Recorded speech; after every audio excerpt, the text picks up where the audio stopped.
साऱ्या गोष्टी सहन करणार हिंदीमध्ये। यानंतर थेट जाऊया विधानसभेत, जयकुमार गोरे बोलतायत। त्याचा परिणाम व्हावा असे जाणीवपूर्वक कृत्य केले आहे। वास्तविक पाहता सदर गुन्ह्यात माझी 2019 मध्येच न्यायालयाने निर्दोष मुक्तता केलेली आहे। त्याबाबतचा निकाल सोबत जोडला आहे। तसेच याबाबत सर्व मुद्देमाल नष्ट करण्याचे आदेश न्यायालयाने दिले आणि तसा सर्व मुद्देमाल नष्ट पण अध्यक्ष महोदय केलेला आहे आणि याबाबत न्यायालयाने निकालपत्र दिलेले आहे। तरी देखील संजय राऊत यांनी विविध प्रसार माध्यमांच्या समोर प्रतिनिधींच्या समोर जाणीवपूर्वक माझी बदनामी केलेली आहे। त्यामुळे त्यांनी माझा व सभागृहाचा विशेषाधिकार भंग तसेच न्यायालयाचा अवमान केलेला आहे। सार्वभौम सभागृहाचा अपमान केलेला आहे। म्हणून मी संजय राऊत, कार्यकारी संपादक सामना यांच्याविरुद्ध अध्यक्ष महोदय मी हक्कभंगाचा प्रस्ताव मांडतोय।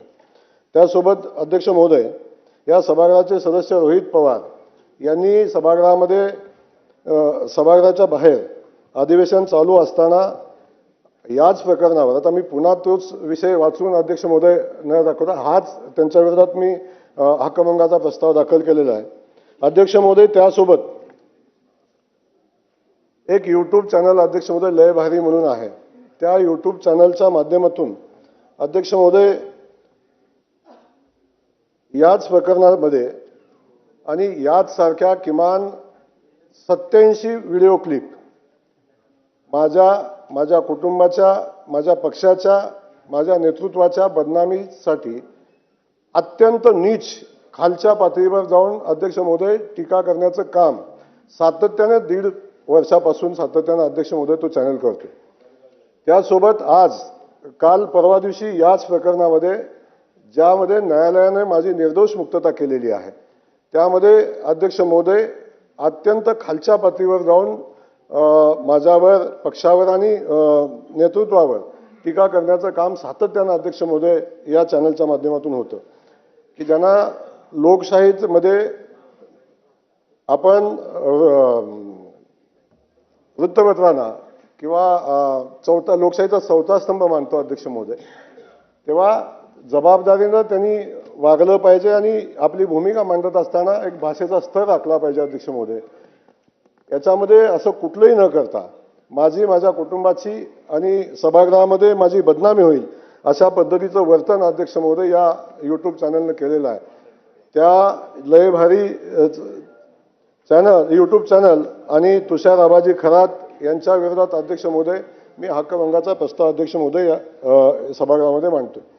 माननीय मुख्यमंत्री महोदय सभागृहामध्ये बसलेले आहेत अध्यक्ष महोदय। मुख्यमंत्री महोदयांना माझी विनंती अध्यक्ष महोदय या माध्यमातून आहे, संबंधित प्रकरण चालू झालं की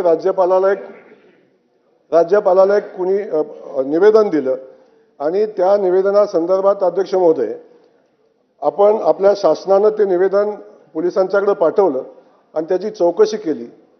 ज्यांची निवेदनावर सही होती त्यांनी SP ला जबाब दिलेला आहे की संबंधित सही माझी नाही, मी तो अर्ज केलेला नाही।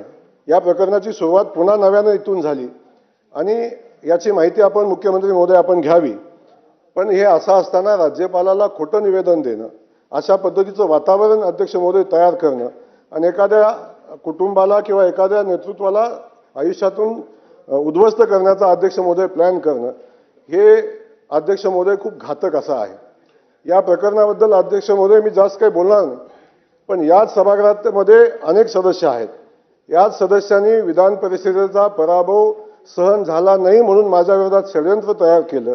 काही सदस्य या सभागृहामध्ये आत्ताही आहेत, काही बाहेर आहेत, पण या सगळ्यांनी मिळून माझ्या विरोधात गुन्हा दाखल केला अध्यक्ष महोदय आणि त्याच्यावर कारवाई करत असताना जी वस्तुस्थिती समोर आली, पण माझं या माध्यमातून सांगेन अध्यक्ष महोदय, माझ्या वडिलांचं निधन झाल्यानंतर अस्थि विसर्जन सुद्धा करायची वाट बघितली नाही।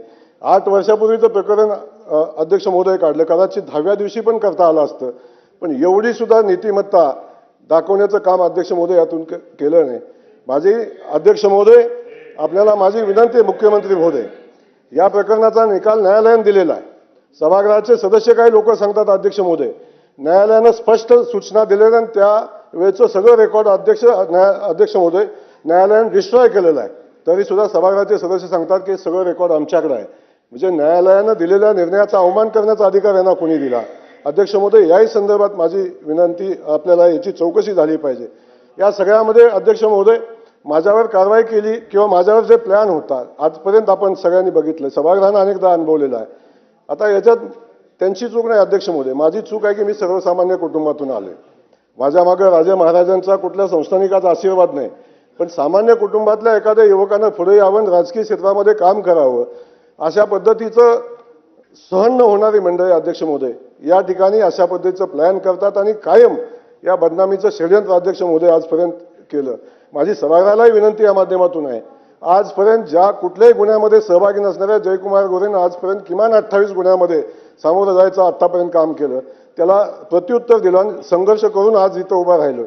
पण माझी या माध्यमातून विनंती एवढीच अध्यक्ष महोदय आहे, असे असंख्य प्रसंगाला सामना देत असताना एखादा जयकुमार संघर्ष करून पुढे पोहोचतो, पण अशा अनेक नेतृत्वाला संपवण्याचं काम आजपर्यंत अध्यक्ष महोदय या अनेक लोकांनी अगदी प्लॅन करून केलेलं आहे. माझी मुख्यमंत्री महोदय आपल्याला विनंती आहे, जयकुमार दोषी असेल तर त्याला फासावर द्या, सोडू नका. पण माझी या माध्यमातून आपल्याला विनंती आहे, अशा पद्धतीचं अर्ज देणं, अशा पद्धतीचं प्लॅन करणं, राज्यपालाला अर्ज देणं आणि त्याच्यावर आपण चौकशी केल्यानंतर संबंधितांनी ज्यांनी अर्ज केला ते सांगतात की मी अर्ज केला नाही, अशी चौकशी अध्यक्ष महोदय याची मुख्यमंत्री महोदय याची चौकशी झाली पाहिजे आणि त्याच्यावर त्याचा सोक्ष लागला पाहिजे, त्याच्यावर कारवाई झाली पाहिजे.